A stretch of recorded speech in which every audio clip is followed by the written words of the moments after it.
News nation पर आपके साथ मैं हूं राकेश पांडे। इमरान खान का एक बयान और पूरा पाकिस्तान परेशान। यह है एलओसी पार फेल्ड स्टेट पाकिस्तान से लेटेस्ट हेडलाइन, जहां अचानक इमरान खान के एक फैसले ने खलबली मचा दी है। इमरान खान की सरकार अंदर खाने में पाकिस्तान के सबसे खतरनाक आतंकी संगठन टीटीपी से बातचीत कर रही थी। टीटीपी के आतंकियों को मुख्य धारा में लाने का नापाक प्लान तैयार किया जा रहा था। जब इमरान ने एक विदेशी न्यूज एजेंसी को इंटरव्यू में इस छिपे हुए प्लान को कबूला तो पाकिस्तानी सवाल पूछने लगे, क्या अफगानिस्तान की तरह पाकिस्तान में भी नियाजी तालिबानी आतंक की सल्तनत चाहता है?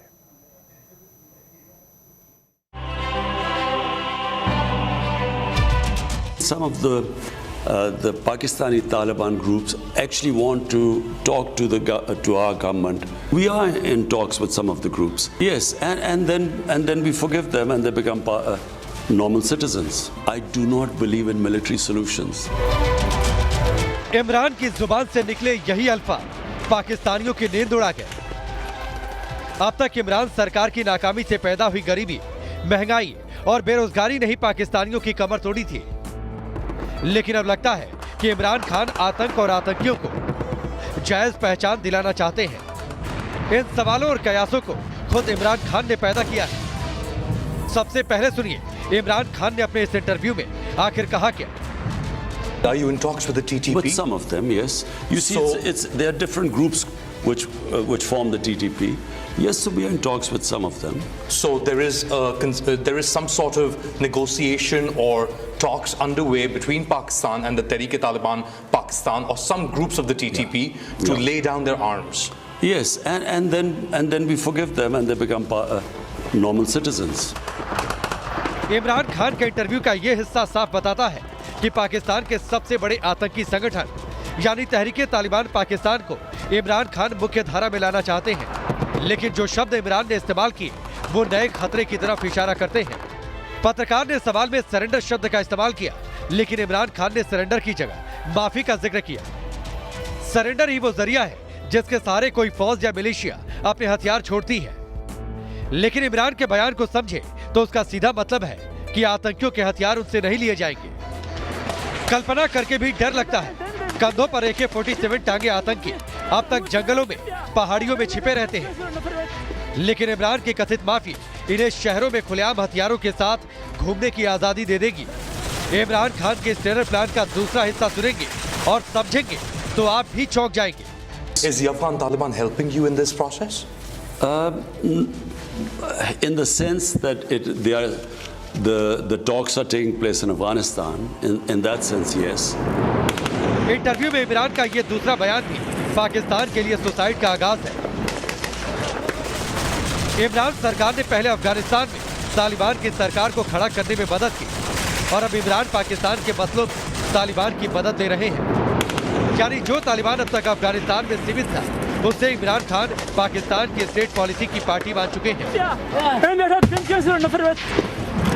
ये पहली बार नहीं है जब इमरान सरकार से तहरीक-ए-तालिबान को माफी देने, इन खूंखार आतंकियों को मुख्य धारा में लाकर पाकिस्तान के आम आदमी की तरफ पेश करने की पेशकश आई हो।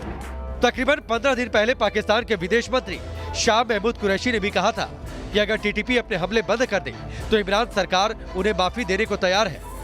यानी पहले से ही नियाजी टीटीपी के आतंकियों को नई पहचान देने, उन्हें एक ताकत बनाने का मंसूबा पाले बैठी थी। एक इंटरव्यू देकर इमरान ने सिर्फ अपने इरादों का खुलासा किया है। Team news nation.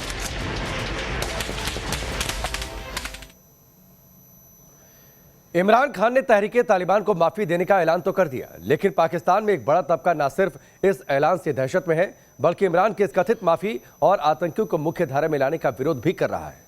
सियासी दलों से लेकर सिविल सोसाइटी तक हर तरफ से एक ही आवाज आ रही है कि इमरान का यह ऐलान पाकिस्तान को अफगानिस्तान जैसा नर्क बनाने की तरफ पहला कदम है।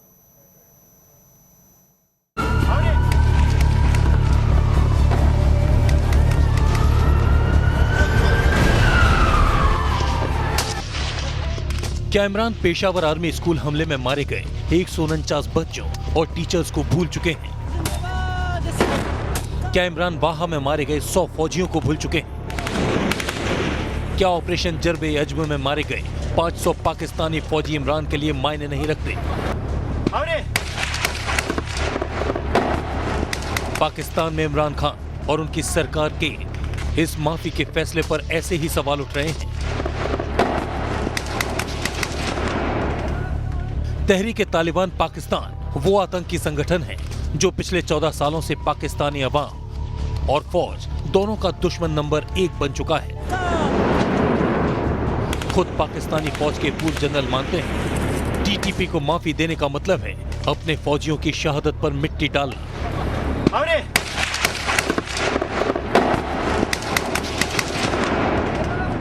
आप अगर कातिलों को माफी देते हैं तो जिनके प्यारे मारे गए, जिनके बच्चे बड़े या उनके खानदान के कफील वो चले गए, तो उनके जज्बात क्या हों। और फिर ये भी आप देखिए कि इस बात की क्या जमानत है कि वो लोग वापस आके माफी लेके दोबारा ये काम नहीं करेंगे। सिर्फ पाकिस्तानी फौजी नहीं, टीटीपी से बातचीत या टीटीपी को माफी का विरोध वो परिवार, वो तबके भी कर रहे हैं जिन्होंने पेशावर आर्मी स्कूल अटैक में अपने मासूमों को खोया था। ऐसे ही एक शख्स हैं एडवोकेट फजल खान, जिनके बेटे को टीटीपी आतंकियों ने गोलियों से भून दिया था। फजल खान कहते हैं कि टीटीपी को माफी देकर इमरान पाकिस्तान और पाकिस्तानी जज्बातों का अपमान करेंगे। हम आम सिविलियन, जिनके बच्चे, जिनके बहन, जिनके भाई इस दहशतगर्दी के नाम नेहाद जंग में बड़ी बेदर्दी के साथ कत्ल किए गए, शहीद किए गए, हम ये कहना चाहते हैं कि हमारे बच्चों का खून माफ़ करने का इख्तियार इनको नहीं है। ना ही पाकिस्तान के आईन, ना ही पाकिस्तान का कानून इनको इजाज़त देता है कि हमारे बच्चों के कातिलों को माफ़ करें। जिस वजीर आजम का भूगोल ही गोल है, उससे इतिहास याद रखने की उम्मीद भी नहीं की जा सकती। लेकिन न्याजी खान उन आतंकी हमलों को कैसे भूल सकते हैं जो इमरान खान की नाक के नीचे हुए, जिन हमलों ने पाकिस्तानी फौज की नींद उड़ा रखी है। अफगानिस्तान में तालिबान की सल्तनत और ताकत जैसे जैसे बढ़ी, उसके साथ ही साथ पाकिस्तान में आतंकी हमले बढ़े और इन हमलों में तकरीबन 80% के पीछे तहरीक तालिबान का हाथ है। 1 मई 2021 को तालिबान ने अफगान सरकार के खिलाफ मिलिट्री ऑपरेशन शुरू किए थे और मई के महीने में ही आतंकी हमले बढ़ने लगे। मई 2021 में पाकिस्तान में 22 आतंकी हमले हुए, जिनमें 24 सुरक्षा बल मारे गए। जून का महीना आते आते अफगानिस्तान के मध्य अफगानिस्तान में तालिबान पूरी तरह काबिज हो चुका था। जून में पाकिस्तान में 21 हमलों में 20 पाकिस्तानी जवान ढेर कर दिए गए। जुलाई में जब तालिबान से शांति वार्ता की कोशिशें तेज हुई तो हमलों में कमी आई। जुलाई का महीना 16 आतंकी हमलों के साथ बीता। अगस्त में तालिबान ने अफगानिस्तान पर कब्जा कर लिया, इस्लामिक अमीरात खड़ी कर दी और इसी महीने में सबसे ज्यादा आतंकी हमले हुए। अगस्त 2021 में पाकिस्तान में 35 आतंकी हमले हुए, 52 नागरिक मारे गए और 20 फौजी ढेर कर दिए गए। टीटीपी सिर्फ पाकिस्तान फौज के लिए ही चैलेंज नहीं कर रहा, बल्कि पाकिस्तान के अंदर अपना प्रभाव भी बढ़ा रहा है। पाकिस्तानी मीडिया से आई रिपोर्ट्स के मुताबिक तहरीक तालिबान के आतंकी बलूचिस्तान में नए ठिकाने बना रहे हैं, जिसका सीधा मतलब है कि टीटीपी अब बलूच और सिंध विद्रोहियों से हाथ मिलाने की फिराक में है। एक आतंकी संगठन पाकिस्तान में खून बहा रहा है, अपनी पहुंच बढ़ा रहा है, यानी अमन उसके एजेंडे में नहीं है। बावजूद इसके इमरान खान की जुबान से टीटीपी के लिए माफी का ऐलान होता है। पाकिस्तानी सवाल पूछ रहे हैं, आखिर इमरान का इरादा क्या है? T news nation.